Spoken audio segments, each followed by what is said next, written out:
and welcome to another episode of the Studio 78 podcast. I am your host, Nache from NacheSnow.com. Welcome. Okay, people.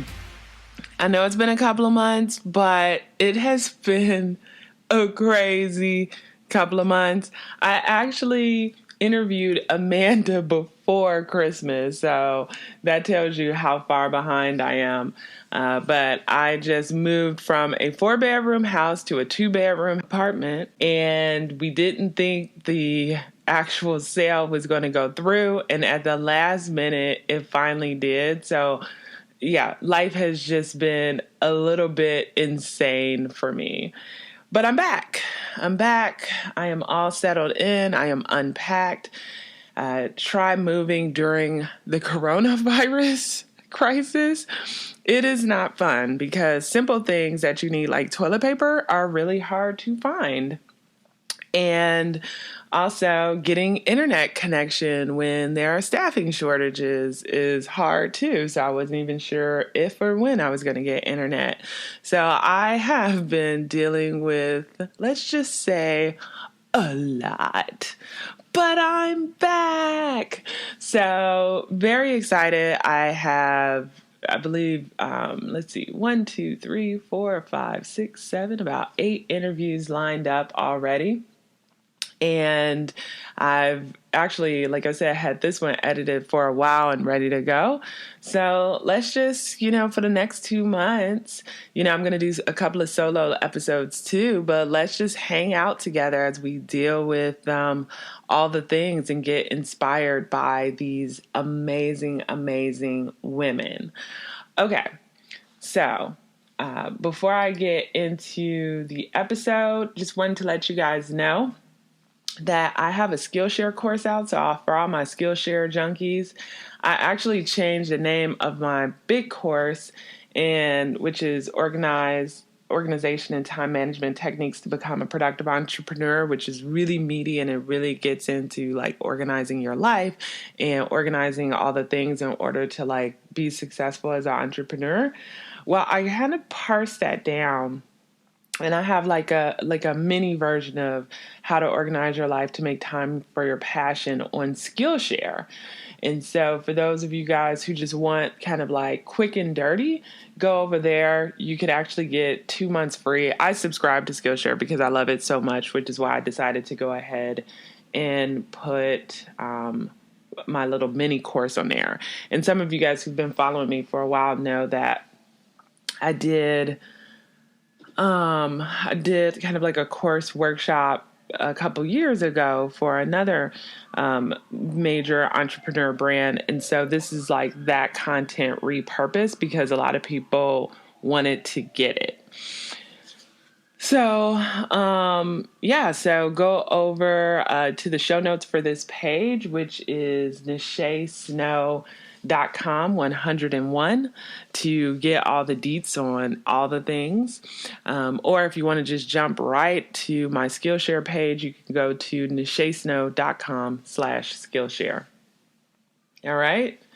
And thank you to everyone who has already supported the podcast by buying the course or by buying my journal. It means a lot. It helps keep me running. I use that money to pay for all the things like hosting and getting necessary equipment. Like, for example, with my new setup at home, I need to buy a new stand for my mic. So that just, it helps support the show. Okay, so on to Amanda. It's been a while since I actually edited and listened to the episode, but from what I recollect, and according to my show notes page, Amanda talks to us about putting together a team, developing price strategy, and the importance of overcoming a fear-based mentality. We also dive into the importance of a CPA because, as she states, quote, understanding the financials of your business equals more control of your business, unquote. Tell him, Amanda. Anywho, I had a really good time chatting with her. I think you guys will too. So as you're at home during all of this and you're cleaning, taking care of your kids, walking your dog, whatever your thing is, enjoy because she drops a ton of knowledge bombs. All right, let's get to it. Hello, Amanda. Welcome to the podcast. Hello. Thanks so much for having me on.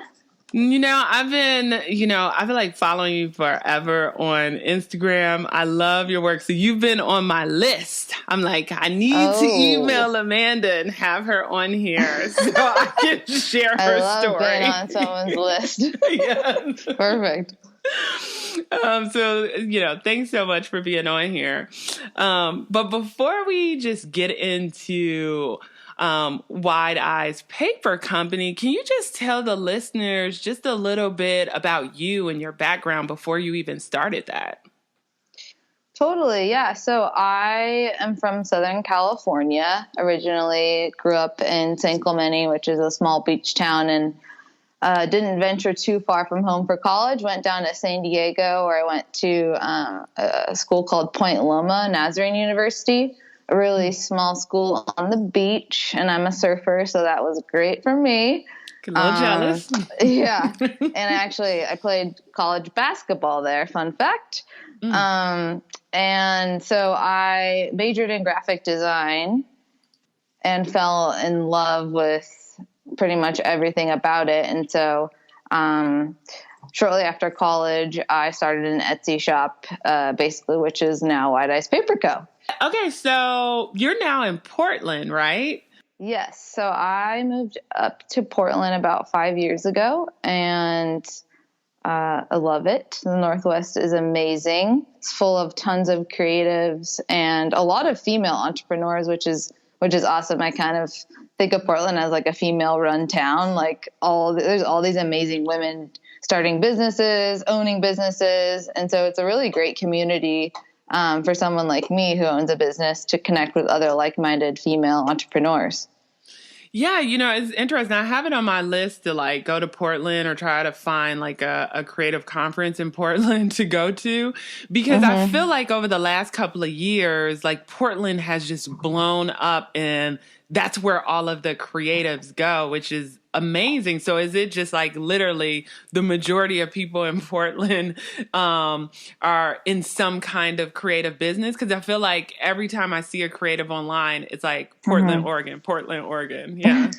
Yeah, it seems like most people are trying to do their own thing. I mean, I think nowadays, I'm 30. Most of the people, in my age group seem to be trying to pave their own path, which I think is amazing. But it definitely, not everyone is cut out for that. I think you have to have a certain type of personality to run a business, as you know. It's a lot of hard work and dedication, and you have to be super disciplined, which thankfully most days I am, but some days obviously slip through the cracks. Right. So let me ask you, so when you got out of school, did you do any interns or traditional 9-to-5 jobs, or did you know like, nope, I want to work for myself? I wasn't that badass enough to think that. No, I had one design job out of college, which was actually a really unique experience because it was just him and I. So he was the owner of the company and I was his only employee. So I really started to understand how a small business was run, and I became really fascinated by how my boss ran his business, and I would ask him tons of questions. And then Etsy was pretty big back then. So on the side of that job, I love creating. It's in my blood. And so I was like, I want to just like create for fun. And I think Etsy is like a great, like an easy way to like get a shop up. And I just decided honestly on wedding invitations just because I thrive in layout design and I really love layouts. And so I was like, okay, cool. Like I'm just going to design wedding invitation layouts because why not? That sounds fun. I wasn't thinking I was going to have a business. I was just like hoping to make maybe like $50 a month doing it, or like, just something small. And I was like, so I was living back at home after college at my parents' house. And so my job was really close by in Dana Point, and I just come home and like sit in my bedroom and like design wedding invitations. And I was like, this is so fun. And I had no clue what I was getting into. I can't even say I love the wedding industry. That's a whole nother podcast. I can only imagine. That's like high pressure, high stakes, and I could only imagine some of the personalities that you may have to deal with. It is a labor of love. Let's put it that way. Yeah. I mean, I'm not married, but I wonder what I'd be like. I wonder if people become like a different person when they're all of a sudden engaged, because it's a lot of intensity sometimes, but I'm equipped for it, and my team is equipped for it. But so anyways, so I started the Etsy shop, and then within 6 months, I was like doing really well. I was making more money than I was at my 9-to-5 job. So I decided my parents were like, why don't you just like quit? And I was 22. They're like, my dad took me to the bank. I opened up a business bank account, and I moved back down to San Diego. And that's kind of where it really took off. I got my first studio space and just started learning more and more about, running a business. And that's kind of where I'd say like the business I started to understand it, and it really took off in 2012.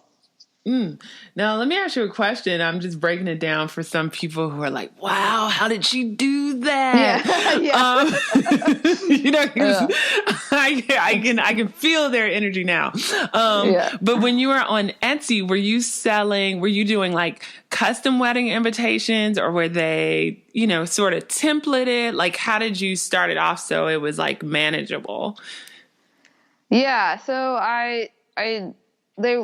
every design becomes essentially a template where someone can buy that design, but it was all custom. So I was like customizing each design accordingly.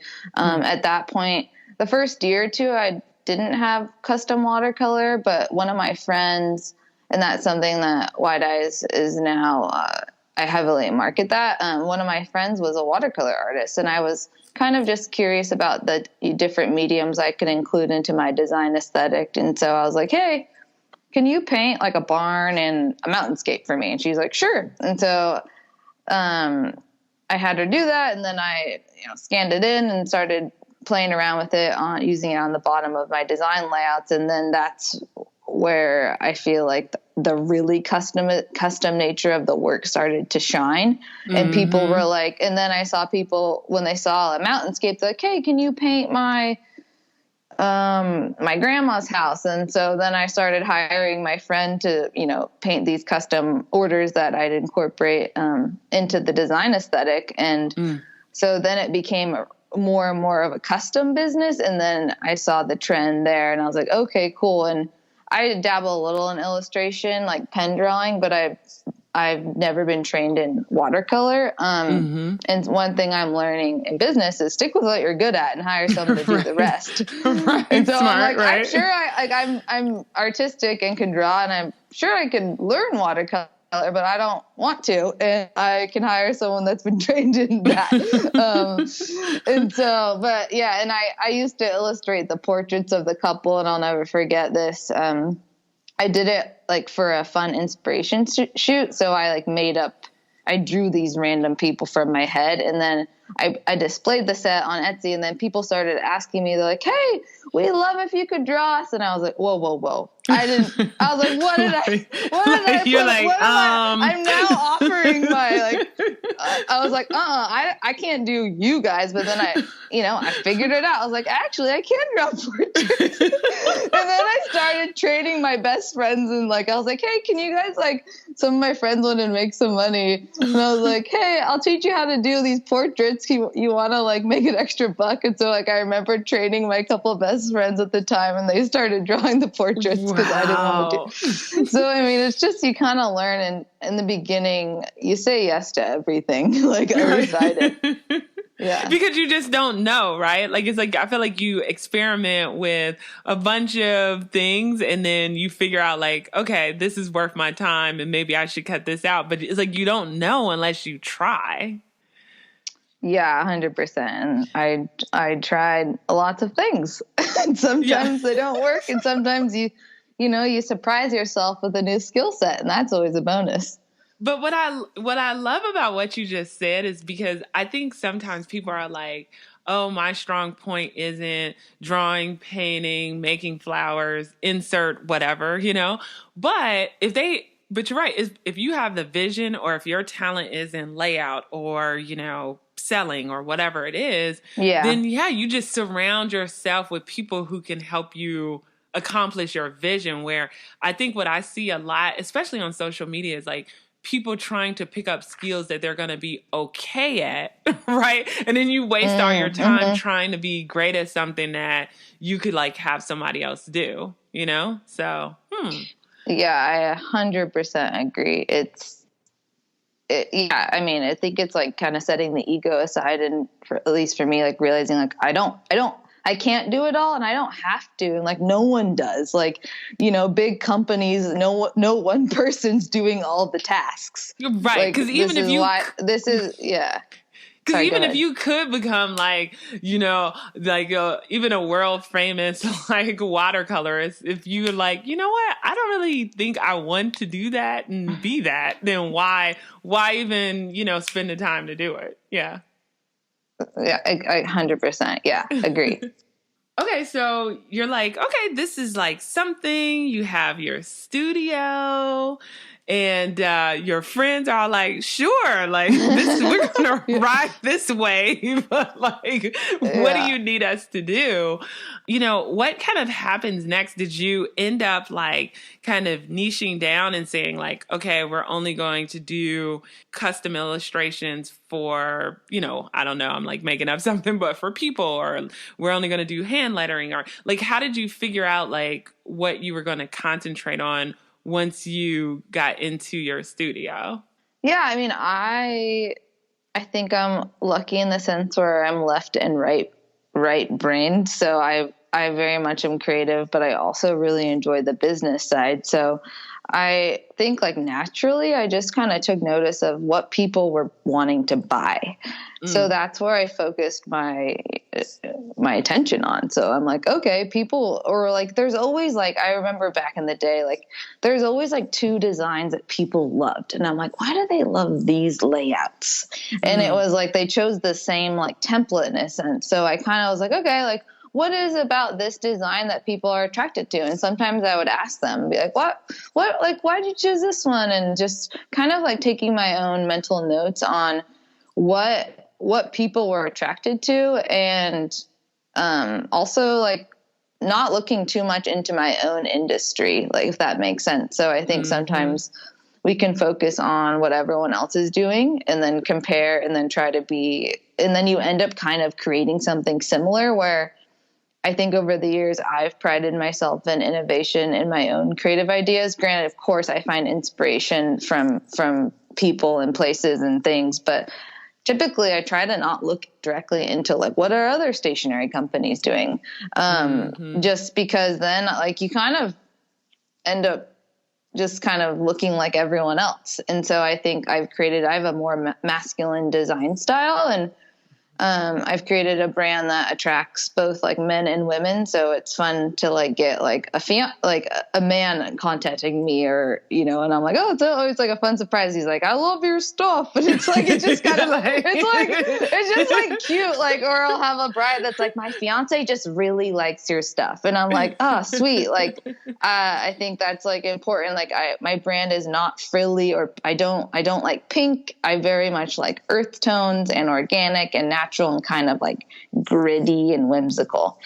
I think I really went off topic with that question, but anyways. No, it's great. And you're absolutely right. Like, I think one of the things that, why I followed you, because, I've been married for over a decade, but I was like, your invitation, I don't even need a wedding invitation, but I'm like, your invitations, right? like it's over, right? Like, but your wedding invitations to me were just so unique and beautiful. And I have, and I feel like a ton of people and, a Pinterest junkie too. And, no one has your style. Like, even though there's some people, of course, that use watercolor, for wedding invitations, to me, your style is very unique. And it makes sense, like, by you not, like, looking at other companies that are similar, you're able to not get, and let me know if I'm putting words in your mouth, like, influenced by what they're doing and how they're doing it, which, I don't know, helps you kind of stay true to your style, which is amazing. Thank you. Yeah, no, you absolutely said it right. I try not to look at, sometimes I do, but you can't help it, right? Because it's just, right. Well, I also, like, as a business owner, I have to assess the competition, and that's true. but I really don't look too often, especially if I'm creating a new custom design for a client. Like, yes, I think the more seasoned I become as a designer, the better that I am, like, kind of utilizing my own brain. But I think that definitely takes time. Like, I've been a designer for, I guess if you count the college years, 10 plus years. So I'd like to think that I have gathered enough tools and skill set and creativity within my own self to create something unique for someone that I can conjure up, obviously with the help of some of my team. Speaking of the team, like, some companies, when they start out, it's just them for a while. It might be just them for 2-3 years. But in your case, you initially had your friends helping out. At what point did you have, like, what you would consider, like, okay, these are my team, my go-to people? Like, how long did it take you to establish that? Well, I'm a control freak, so kind of a while. I'm like, I can do it all. Yeah. I always had like like different illustrators over the years that I've worked with. But over the past 2 years, I have like a full-time employee. So she kind of helps assist me in a bunch of different things, but her main role is, she's a designer and helps me with client customer service and, kind of whatever I need her to help me with. Really, it's like some days I'm like, we're doing this today. I can be kind of like, yeah. I'm like, your job is this today. And she's like, what? She's like, all right. I need some consistency, please. I'm like, nope, we have to do this. I'm sorry. Your packaging is like, no, right. Literally, I'm like, today you're lining envelopes. Yay. But then I have 3 like illustrators. They're contractors, so it's pretty straightforward. They just get jobs and send them back. So they're not really much. They don't interact with like the inside business operations. They just get a task and submit the job and get paid. So and it works out great because I think sometimes people don't need to know everything about your business and they're happy to just do the job and get paid. And so I realized that like you don't need to let everyone in on your business. It gets kind of sticky. I've learned sometimes when that happens. So, hiring people is, I'm lucky. My best friend happens to work for me full time. So that's which is very unique situation. I don't think I'd recommend it for everyone, but we have a very good communication style. So, that's that. Now, how, another question I sometimes get from people who are looking for virtual assistants or graphic designers or, someone who specializes in illustration. And people sometimes just don't even know where to start because they might not have, friends that can do those, specialized things that they need. Like, how are you able to find help that you didn't know? Because I feel like people are always, so afraid that they're going to get involved with someone that isn't like that good. And so they just end up doing all the work for themselves for years. Right. Yeah.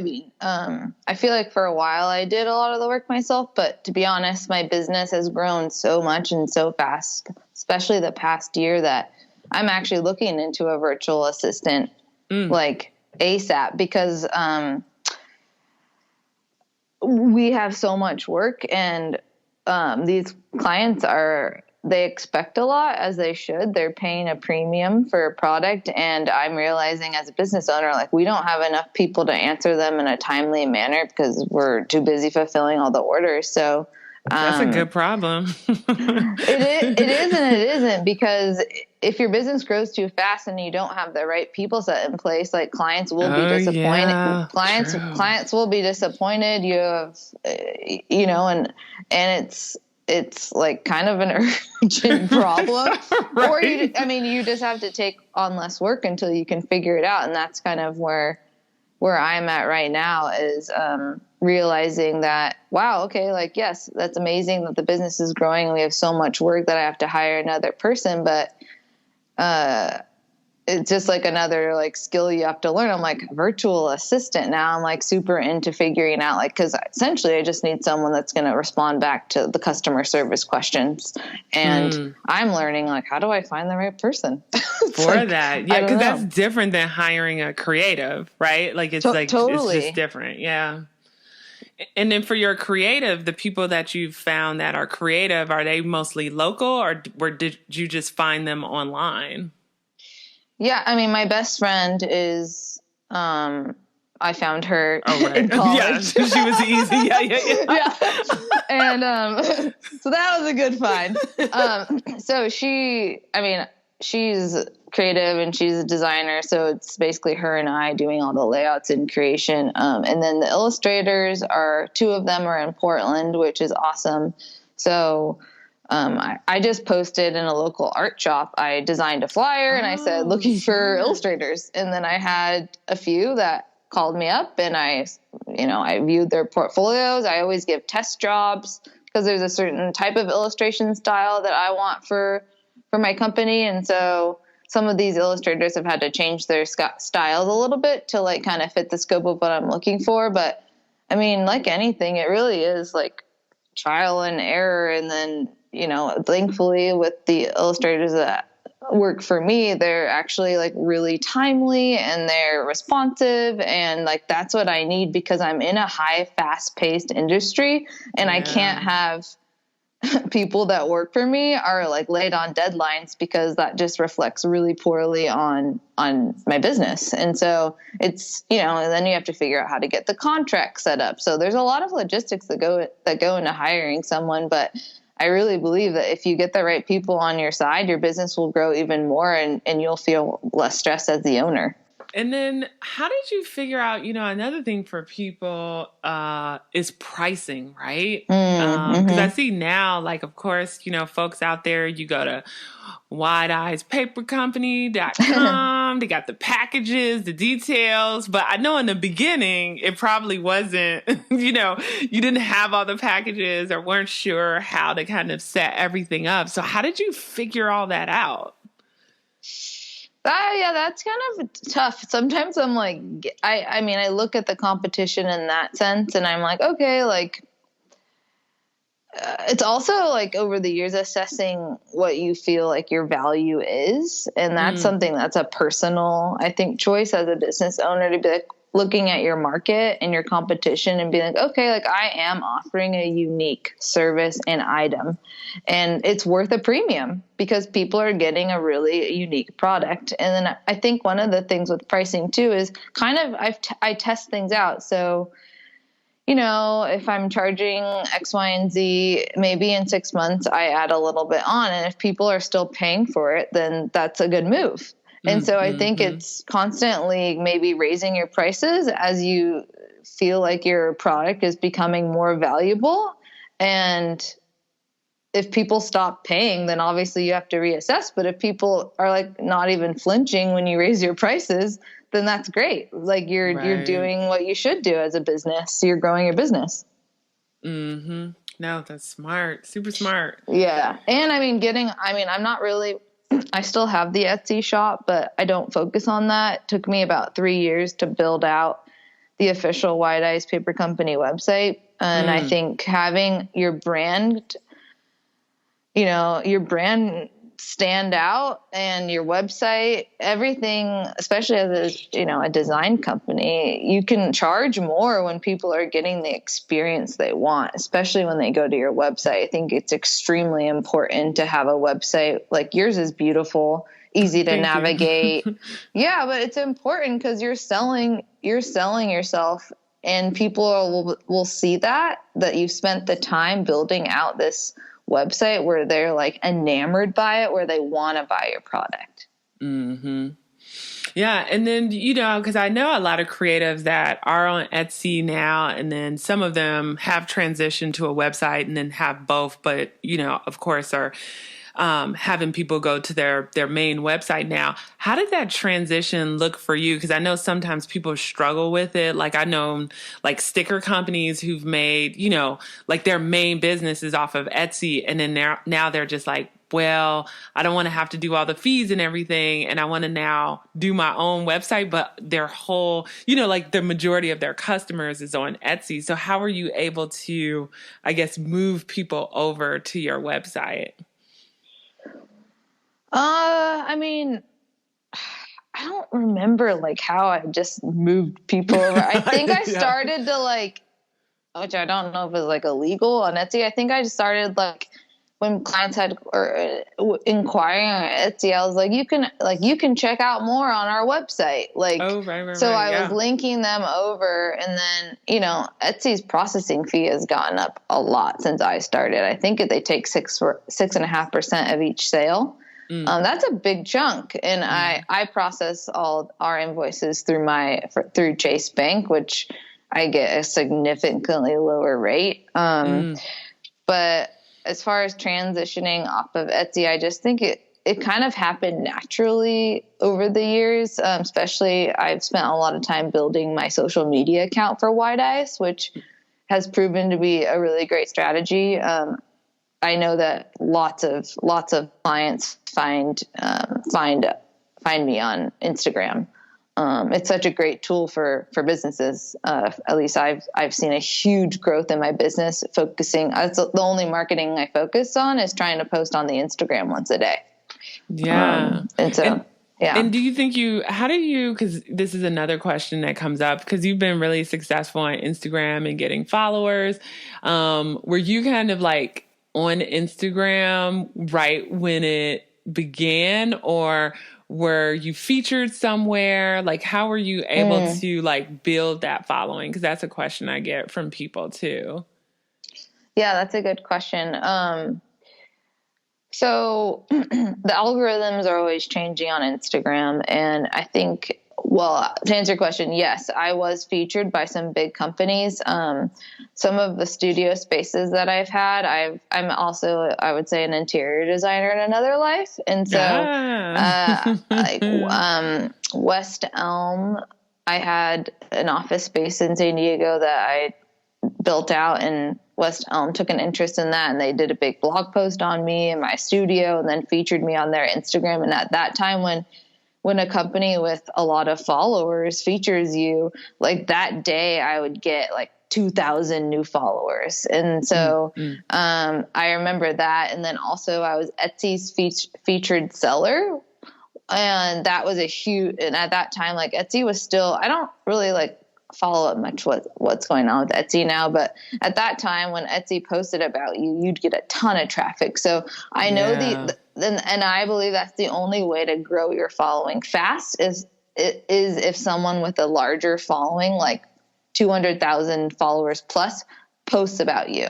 And so those were some two big accounts that I remember posting about my business. And then honestly, I just focusing on posting once a day and curating your feed to go alongside with your brand. I mean, it just over time, and the past year I focused on promoted posts, which obviously are paid advertising, which has been really helpful. Like clients will say, we saw an advertisement like on Instagram, and now we're reaching out because we love your work. So You're like, score. Yeah. And I have a CPA. And so we go over my profit and loss statement for the company every month. So one of the things we look at is he's like, okay, you're spending X, Y, and Z on your marketing, which is essentially the Instagram. He's like, is it worth it? Like, do you really think you're getting a return on your investment? And I say, absolutely. He goes, great. Like, then keep doing it. I'm like, yep, will do. So I don't know the secret to Instagram, to be honest. Like, I really don't. I wish I did. Like, I have no idea. No, but I think that's good stuff too, because some other people that I've talked to that have like huge followings, normally like they're like, yeah, I was featured on X, or my product was in this magazine. Like some is just like organic growth, of course, where nothing happens, and maybe they were right there at the beginning of Instagram and Instagram featured them. So I guess that's still a feature, but featured them and that helps. But it's about getting more eyes on it, and those features really help. Yeah, totally.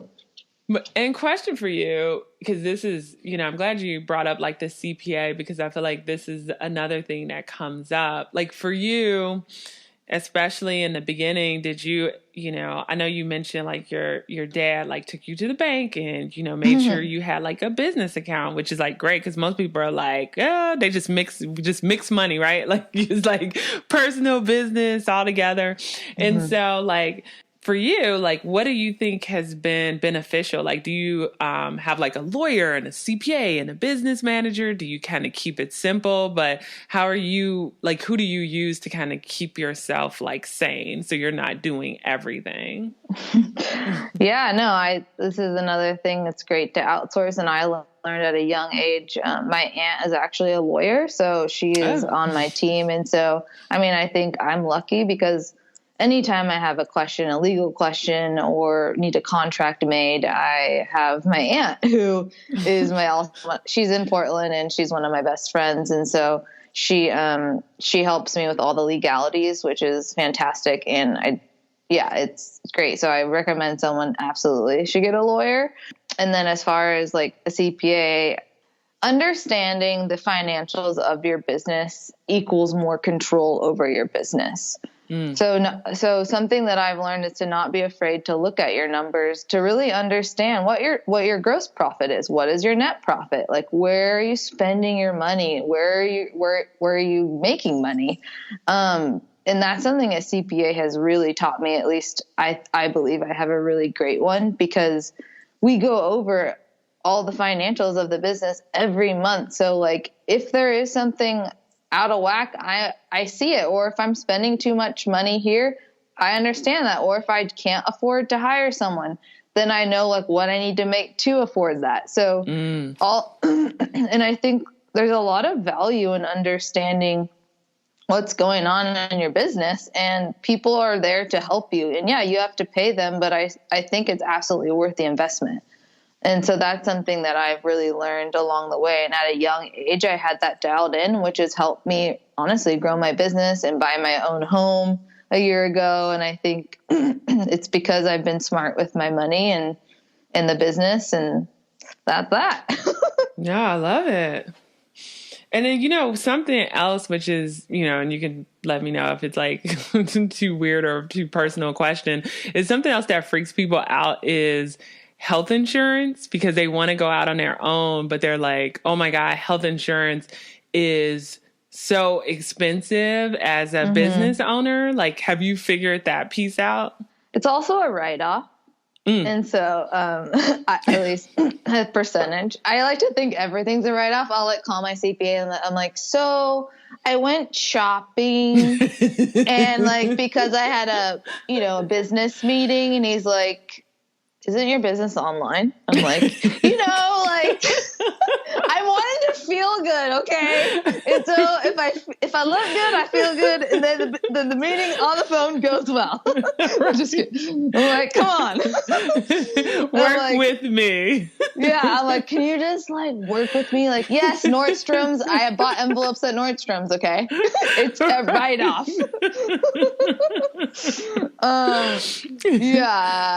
I mean, I think health insurance is just, you You just got to pay for it. I don't know. I just got to do it. There's just no. And, you know, someone else said it's just like, if you know you have to do it, then you just figure out a way to make enough money to pay for it. And it's not a big deal. You know, one of my past guests said it's like one of those necessary things, and you just figure it out and just figure out how to make that extra cash. So then it doesn't even feel painful. Gotta make that cash money. That's what's up. Do what you can. I don't know. Right. Yeah. And then just before, you know, I get into like just some wrap up questions, just, you know, for the people out there that are trying to start a stationery business or, you know, something, it could be from greeting cards to invitations. And of course, I know you're not in the greeting card business, but any advice for them, like some lessons learned that you've just picked up over the years where you're like, okay, if I did this again, I would do it this way, if that makes sense. Yeah, I mean, do you have another 5 hours? I mean, there's lots of things that are popping into my head, but one of them is just to ask questions and don't be afraid to be vulnerable. And if you see someone, you know, that seems like they're doing it right, like ask them about their process and kind of take note. And I think the more information you can gather before you're starting a big life change or endeavor or business, the better. And people like to talk about themselves. So don't be afraid to if you know, are inspired by someone, ask them like how they do what they do. And I think that's something that I feel like I've done a relatively good job of that because I don't have it all figured out and I'm learning every day. And so if I see someone that's like, hey, how did you organize that client? What software are you using and how do you ship that out and et cetera, like just ask the question. Another one is, you know, you have to create a system. And this is something I'm really geeking out on. Every business has a system, a workflow, softwares they use to manage their day-to-day tasks and manage their employees. And so figuring out what your system that works for you is and sticking with it, I also say is like very, very important in staying organized and managing client expectations. Yeah. And also just staying true to like who you are and your values. And I think passion and success coexist. And so if in your heart, it sounds kind of cheesy, something is calling to you, like listen to that and honor that. And I think you'll do great at that. And it might surprise you and might take a turn for something else. But I think taking risks is a really exciting part of life if you see it that way. And I think that's what I've learned about myself is I am super curious and I've taken a lot of risks and sometimes they've worked out and sometimes they haven't, but I've learned so much by not staying safe that I really actually appreciate that about myself. And it's obviously not in a cocky way, but it's just more of a reflective, well, that's not the right word, a reflective state. No, just staying true to yourself and following your heart and your passions. I really don't think you can go wrong. And maybe you'll end up being a chef in Jamaica, I don't know, but just do it. Do the thing. Do the thing. Do it. Whatever is like in your heart. Yeah. No, I agree. It sounds so cheesy, but it's honestly, I don't know how else to say it. It's what I mean. So. No, I get what you're saying 100% because it's like follow your passion, which does sound super cheesy, but a lot of people kind of know there's this thing that they want to do, but then they're just like, oh, I don't have time. Like, oh, I'm not going to be good at it. Oh, this, oh, that. They're making excuses and it's just like, just do it. You know what I'm saying? Like, what's the worst that can happen? Like, you'll be fine. Like, just give it a try and just see what happens. Like, take a risk, take a chance, you know? Yeah. Yeah. It's overcoming the fear-based mentality, and becoming a doer and not just a dreamer. And, that's something that I think is really important. And just having the belief in yourself that you can try something and you might fail and that's okay. It doesn't mean you're a failure. It means that you're trying. And a lot of people don't even take that step because they're like, oh yeah, I don't have the time. Like, how's it going to work? I'm not going to be that good at it. But that's like you're already failing if you have that mindset. It's the belief in oneself, I think, that really like is the key, in creating a life that you love and a business that you love. So for the listeners out there, what you guys don't know is right before I hit record, Amanda and I were just talking about Mindset Podcast. Oh God, I'm bringing it back to mindfulness, baby. Woo. I'm just saying those episodes are like that you're listening to are paying off, right? Because it is about having that right mindset and being mindful. So no, I love it. Yeah, it's important. Yes. So just a couple of wrap-up questions. The first one, and this kind of probably goes just back to a little bit of what you were saying about systems. And my question is, how do you stay organized? So any tools, software, and techniques, what do you use to keep it together? Yes. So for managing all of the orders that come through, and for managing my illustrators and my employee, we use Asana, which I highly recommend. It's free. It's a phone app, and it's a desktop computer app. And that's been extremely beneficial. And that's basically our like whole database. And so we have all of our templated and streamlining your business. I've learned, you should create template responses for everything. So we have all these like frequently asked question responses. We have all of our forms. We have everything in Asana. That's a great tool.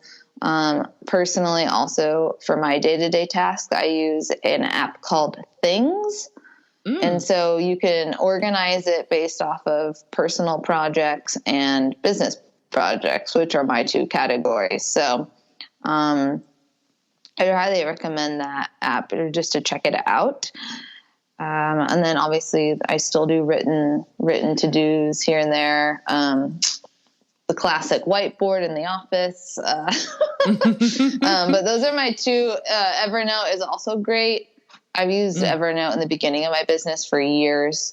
I mean, I'm a huge fan of learning about people's software, I know. software tools. Like, so it's like, right. well, I know anything to like make your life easier. I'm like, wow, I'll just like I'll become like I realize I'm like instantly inspired. I'm like, it doesn't take me much doesn't take much for me to feel inspired. I'm like, wow. It's the little things. No way. You can do that. Like, yeah, no, it really is. It's amazing. So those are my tools that I currently use. I think that's about it.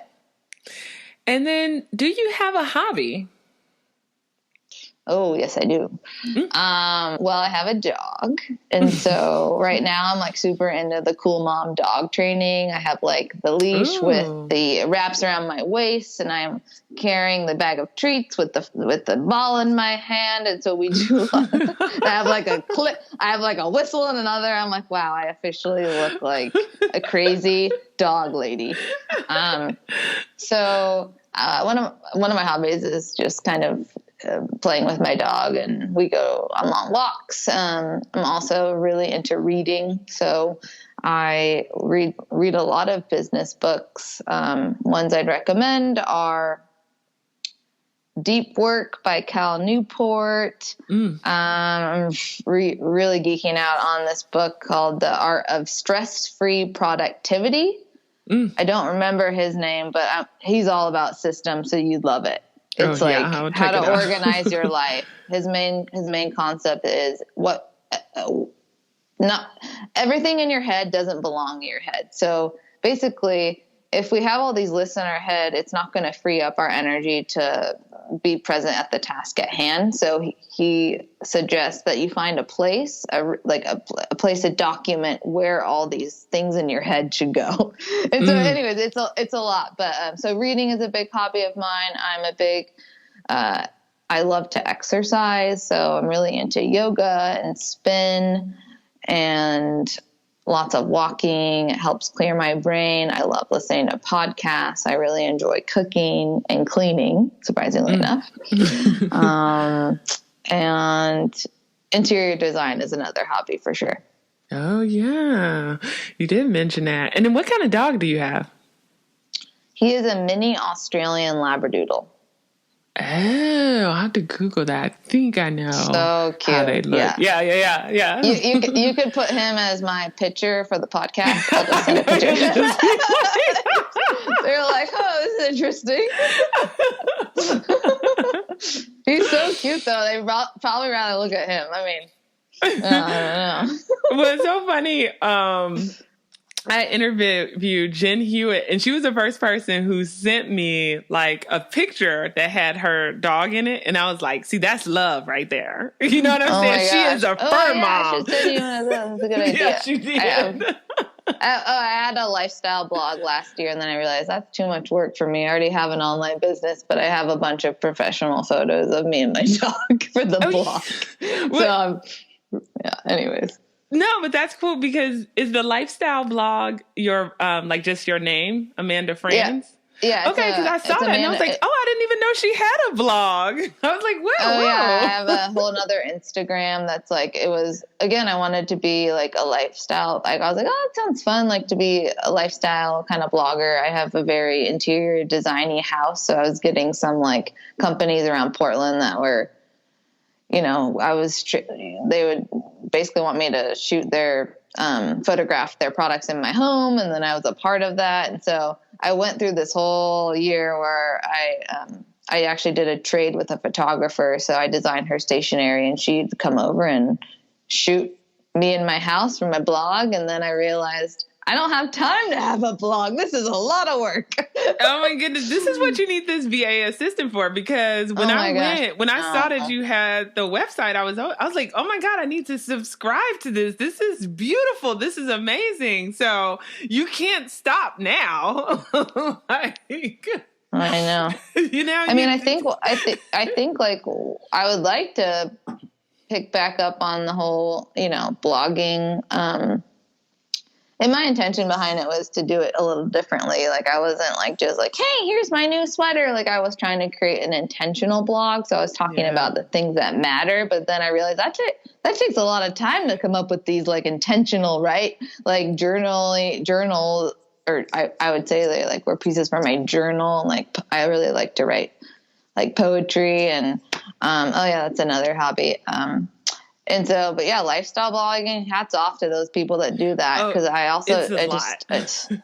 oh my gosh. And to sit on your phone all day, I realized I have an online business, so I'm on the computer all day. And then to be on my like Instagram, like the rest of the day, I was like, I rather like live in the present moment and be, you know, talking to people in real time than on Instagram. And so that's just kind of a personal choice. And you know what? It could change next year and I could be back into it. But again, I get it.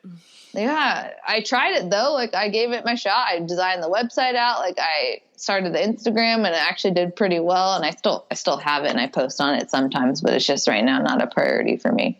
And then please just tell the listeners, like, you know, where to find you, your website, your social media handles, all that good stuff. Totally. Yeah. So you can find my business on Instagram at Wide Eyes Paper Co.